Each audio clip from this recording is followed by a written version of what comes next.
Welcome to UNF Morning. I'm Rebecca Davidson. This is the show that wakes you up in the AM and keeps you informed about what's happening on our campus and around our city.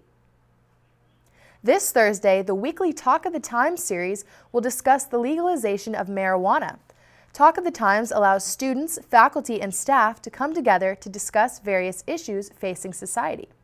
The series is sponsored by the American Democracy Project as well as the New York Times.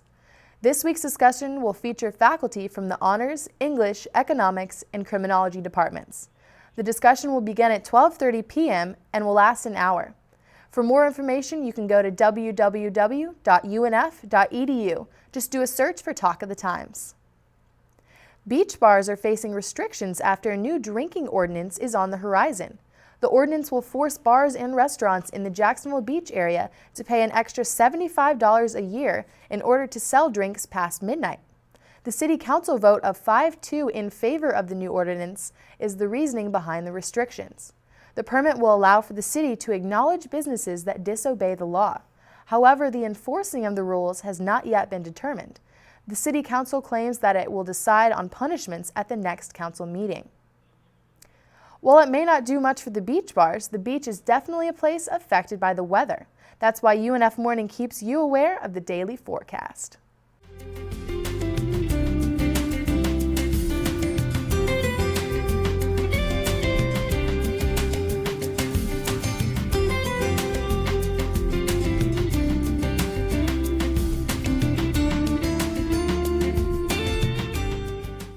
If you jog or walk your dog near heavily grassy areas, you may want to be more alert.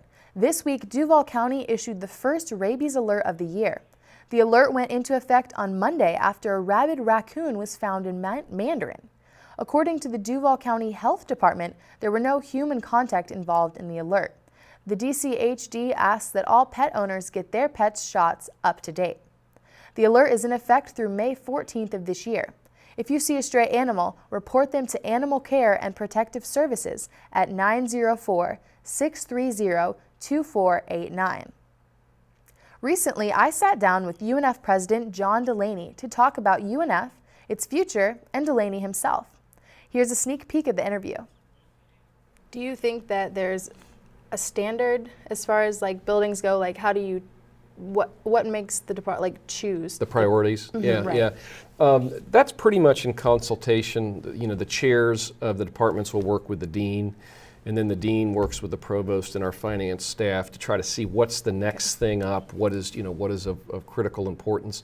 Sometimes the expensive ones get put off because you can do 2 or 3 or 4 smaller ones. Of course, the current construction we've got going right now is a new biology building, which is long overdue, and the labs really needed to be upgraded.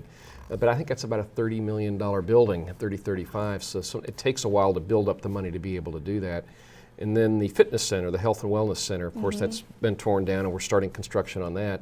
And that's paid largely by the students, by a fee that the students have paid. And so it'll be a great amenity to have. But I have at universities what I described. Our budget has different colors of money. And red money can only be spent on red things, and purple money on purple things, and blue money on blue things. They really restrict it. And so there's always a pot that you have to draw from, and it's never as big as you'd like it to be. But College of Business is one of the next areas that we're going to have to expand, and we've pretty much gone back and renovated most of the buildings since we purchased the AOL building, which is now UNF Hall. But that's one of the next big hot ones a little further down the road. Catch the entire interview with President Delaney this Thursday on a special midday edition of UNF Morning, which will follow our normal morning program. Well, now we've got Sam Hauser with us to talk about sports. What have you got for us today, Sam? Well, it's a big transition period for UNF. We're in that time where we're in between sports. We're at the end of basketball season. We're getting ready to start baseball and soccer season, so we have a lot to talk about this morning.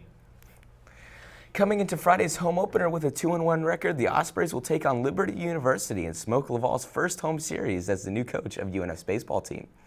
First pitch is at 7 o'clock. This will start a string of 12 home games for the Ospreys with series against Florida Gulf Coast, Wagner, and ETSU. The Ospreys will be looking to have another strong season coming off their 14-12 conference record and 4th place finish last year. The UNF women's soccer team has announced its spring schedule. The Ospreys defeated the University of Tampa on Saturday and will have 3 more home games this year, with the next one being on Saturday the 26th versus the Citadel. All games are free to the public. Along with those 3 games, the Ospreys will be holding free soccer clinics. The clinics are for girls 6 to 12 years old and will last about an hour. For more information, you can check out www.unfospreys.com. Well, that's it for sports. Back to you, Rebecca. Well, thanks for tuning in and have a great day, Jacksonville.